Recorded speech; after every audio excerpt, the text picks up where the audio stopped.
Bonjour, morning brief du 9 juillet 2024. Alors la bourse de Casa entame la semaine sur une note négative, avec un Masi qui a accusé un repli de 0,07%, réduisant ses gains annuels à 10,46%, dans des volumes qui sont modestes, 48 millions de dirhams échangés sur le marché central, où Agdital était le titre le plus actif avec un volume de 25 316 000 dirhams, 5 220 000 dirhams échangés sur BCP et Alliance qui était parmi les titres les plus actifs, mais avec un volume de seulement 2 718 000 dirhams. Pour ce qui est des principaux écarts de la journée, on a Boisson du Maroc qui augmente de 6,99%, Quartier Sarada gagne 3,78%, Sotema qui a pris 3,77%, une hausse de 2,76% pour Naql Imorant Invest qui prend 1,30%. Côté baisse, on a un deuxième groupe qui cède 5,89%, 3,95% de repli pour SM Monétique.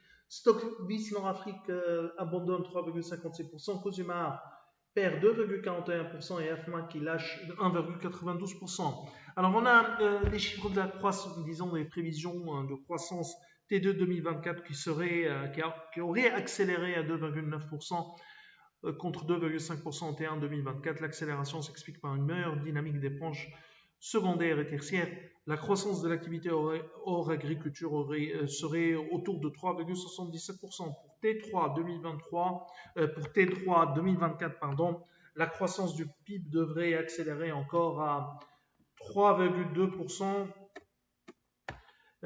traduisant un renforcement de l'appui de la demande aux industries manufacturières et aux services de l'hébergement. Effet tourisme pour les services de l'hébergement. Tourisme que l'on lance donc une année qui serait une belle année pour le Maroc.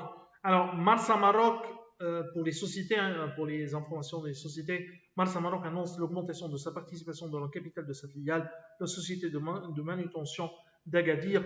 Marsa Maroc détient désormais 100% de la filiale contre 51% avant cette transaction.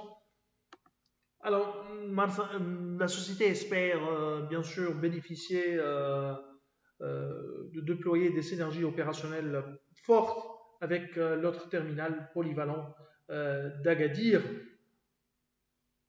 et ce pour offrir donc une meilleure qualité de service à ses clients selon le communiqué de la société.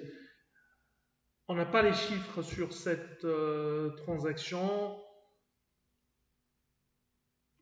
c'est-à-dire sur l'acquisition des 49% dans la société de manutention d'Agadir. C'est tout ce qu'on a pour ce matin. Nous vous remercions pour votre attention. On vous donne rendez-vous pour demain matin. Au revoir demain.